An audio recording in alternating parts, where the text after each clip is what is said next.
how'd you get started as a composer? Well, it was interesting. Being a film composer is all that I've ever wanted to do. When I was a kid, as I was growing up, I would go to movies with my friends, and they would be talking about the special effects or the actors, and I would be just talking about the music. And it was pretty clear that was my biggest passion in life. So it never occurred to me to ever do anything else. So I grew up near Seattle, and when I came down to L.A. to go to school, I started working with Elmer Bernstein, who scored The Ten Commandments, The Great Escape, Blues Brothers, Animal House, Ghostbusters. Wow. I mean, he's one of the greatest film musicians to ever live. And so I was able to learn so much from him, and he really just inspired me professionally and personally, and had a huge impact on my life. And then my first job out of school, I got a job working for Richard Gibbs, who's a film composer, and he, in that time, scored the Battlestar Galactica miniseries, which served as a unofficial pilot for a new series. And I was 23 at that time, and at the age of 24, when the pilot got picked up to become a series, Richard was brought on initially, but then he wanted to go back to feature films, and they needed somebody to start doing episodes, and they let this 24-year-old kid out of school start, and the rest is history. Well, some people that start out, doing film music, they start out as orchestrators. Mm-hmm. I mean, is that what you were kind of doing in that, or you were just... No, really, I mean, I started off, I was an assistant for a year with Richard, so I was writing additional cues on the miniseries. That's how the producers knew who I was, because I was helping Richard generate this huge amount of music. We had to do a 4-hour movie in I think it was 19 or 20 days. So...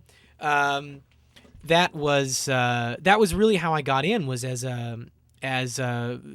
of a creative partner in that. I wasn't an orchestrator, but I mean, at the same time, I'm getting coffee, I'm making sure the studio's running. I mean, I'm doing everything.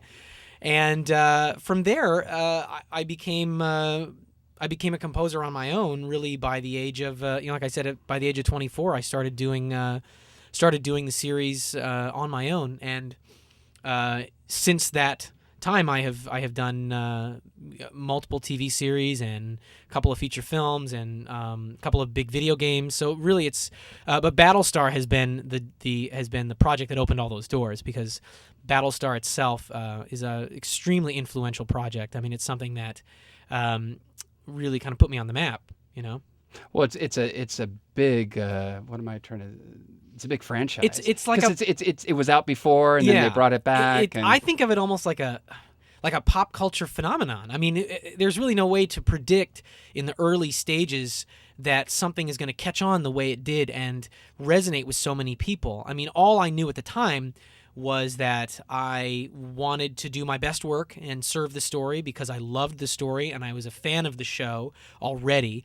I wasn't thinking that the show would go on and win Peabody Awards. I wasn't thinking that I would perform sold-out concerts of this music and fans would fly in from all over the world to see me and my musicians play. I'm just doing my job. I'm just scoring this TV show. And all of these things that have happened, we've had best-selling soundtrack albums, and it's all been a result of the quality of the show and the quality of the music that I was allowed to write for it.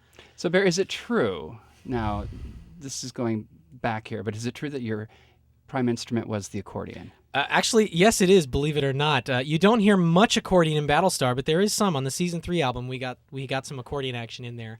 But I was a keyboard player, and I just never wanted to practice. And when I got an accordion, I actually fell in love with the instrument and found I could be more expressive with it. And I actually find myself saying I'm an accordion player now. I'm better at that than at the piano. Now, I don't know how this happened, but there was some guy in our neighborhood when I was a kid, and my mother bought me an accordion and lessons. Yeah, how'd they do? Can we hear it? Can you play some stuff No, for us? I can't. But I mean, I had the accordion for years, Wow. And it was this big bulky thing. Yeah. And I remember it had this old library smell to it. Yeah, there's sometimes, depending on how old they are, the one that I have is so old that the reeds are held in with beeswax, not with plastic. So it has this almost smells like Well, it smells like a candle, really. And if you leave it out in the sun, it would melt. I mean, you would destroy the instrument if it's left out in the sun. Wow. So you got to, take care of them. Now, tell me about your work on Human Target. Well, Human Target is interesting. It's a show that's on Fox right now. We've got 2 more episodes left. It airs Wednesdays at 8 o'clock. And the fun thing about this project is that, unlike Battlestar's music, is very dark. It's very ambient, and it's extremely effective for the tone of the show. Human Target is a lot more fun, is the only word I can really use. It's musically, I feel like I'm referencing the scores that I loved when I was growing up. I feel like you're hearing classic Elmer Bernstein and Jerry Goldsmith and John Williams and Leonard Rosenman in there. And it's really the kind of swashbuckling adventure score that used to fill cinema houses, and no one's really writing music like this anymore in the movies, and certainly no one's doing anything like this on TV. So for me to be able to every week go and write a score that's this bombastic and over the top and fun is really just a thrill. And of course, working with the greatest musicians in the world every week has just been an incredible opportunity for me. Do you think sometimes music in television shows gets lost? Absolutely, and I think by necessity sometimes it needs to, because you don't have a huge dynamic range, and you're being broken up by commercials. So there's a lot of places where the music needs to serve as a background element, but at the same time, the music's job is almost more important because you're being distracted by commercials and you don't have as much time to tell your story. Human Target is a perfect example of a situation where we're making a movie every week. We're taking what should be a 2.5-hour movie and condensing it into a little 44-minute adventure. And so the music is helping to remind you that this adventure is big and it's bombastic and adventurous and epic.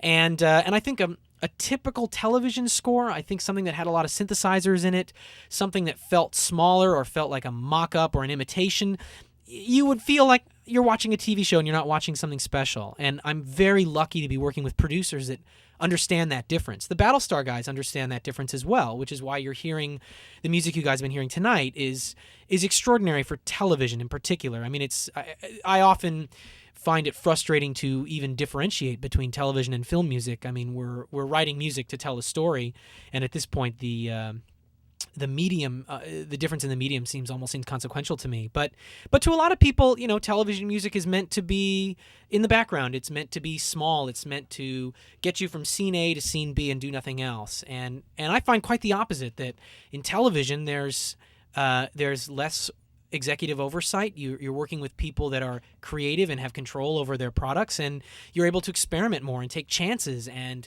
you can grow and adapt themes. I mean, on Battlestar, the little snippets and little seeds of themes that I started in season 1, 6 years later, became these huge symphonic works. That's not something you get to do on a 2-hour movie. So in many ways, I'm extremely grateful for being involved in television at a time when I think there's a creative renaissance in TV that wasn't there 10 years ago.